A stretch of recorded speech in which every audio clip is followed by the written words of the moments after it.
എന്നാ ആണ്ടിലൊരിക്കൽ വീട് ക്ലീൻ ചെയ്യാൻ കയറും മനുഷ്യന്റെ ചെവിതല കേൾക്കണ്ട. ഇതെല്ലാം എടുത്തോണ്ട് അങ്ങോട്ട് പോവാ. നീ വാ, ഒരു കാര്യമുണ്ട് പറയാം. എടി നീ വന്നേ, ഞാൻ നമ്മുടെ ഡ്രസ്സിംഗ് ടേബിൾ ക്ലീൻ ചെയ്തപ്പോൾ കിട്ടിയതായി ക്രീം അല്ല, ഒരു 10,000 ഉണ്ട്. തന്നെ ഒന്ന് പറഞ്ഞു തരാമോ? നിങ്ങളോട് ആരും ഇതെല്ലാം കൂടെ ഇങ്ങോട്ട് വരാൻ പറ്റും? അതൊന്ന് അറിയാൻ വേണ്ടിട്ട് എന്നാ ക്രീം ആണെന്ന് ഒരു പിടുത്തോ ഒന്ന് പറഞ്ഞു തരാമോ? തന്നെ ഇത് നോർമൽ മോയ്സ്ചറൈസർ, ആ ഇത് നൈറ്റ് മോയ്സ്ചറൈസർ, ഇത് ഡേ മോയ്സ്ചറൈസർ. അതിന് നൈറ്റും ഡേയും മോയ്സ്ചറൈസിംഗ് ഉണ്ടോ? നിങ്ങളുടെ സ്റ്റോറിയാ, നിങ്ങളോട് പറഞ്ഞാൽ മനസ്സിലാകത്തില്ല. ഇത് നൈറ്റ് സിറം. അതിനാ സിറം? അത് മോയ്സ്ചറൈസർ തേക്കുന്നതിന് മുമ്പ് തേക്കുന്ന. ഇത് ഡേ സിറം. അതന്നെ ഡേ മോയ്സ്ചറൈസർ തേക്ക് കഴിഞ്ഞ് തേക്കുന്ന? അതോ അതിന് മുമ്പ് തേക്കുന്ന. ഓ ഓക്കെ പറ. ഇത് ഫേസ് സൺസ്ക്രീൻ, ഇത് ബോഡി തേക്കുന്ന സൺസ്ക്രീൻ, ഇത് അലോവേറ ജെല്ല്. അതിനകത്തിനാ? അത് പല ഉപയോഗങ്ങളാണ്. നിങ്ങളോട് പറഞ്ഞ ഇപ്പൊ പിടികിട്ടു പോയതല്ല. അത് ബിബി ക്രീം, അത് മേക്കപ്പ് ഇടുന്ന. അത് നിങ്ങളോട് പറഞ്ഞ പിടികിട്ടത്തില്ല ഈ കാര്യങ്ങളൊക്കെ.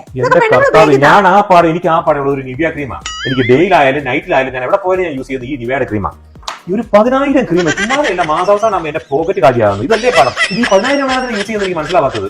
എന്നാ ചേച്ചാൽ ഒരു എഫക്റ്റാ കിട്ടുന്നത്. പിന്നെ ഇത് 10,000 യൂസ് ചെയ്യുന്നത് ഉറപ്പാണോ? ആ ഉറപ്പാ, പിന്നല്ലാതെ. നിങ്ങളിവിടെ വെയിറ്റ് ചെയ്യേ, ഒരു മിനിറ്റ് വെയിറ്റ് ചെയ്യേ. ഇതൊന്നും മേടിച്ചാൽ നിങ്ങളുടെ പോക്കറ്റ് കാലിയാകത്തില്ലേ? നിങ്ങൾ ഏത് ബ്രാൻഡ് കുടിച്ചാലും ഭൂസാങ്കി 10,000 മേടിച്ചു. അല്ല പിന്നെ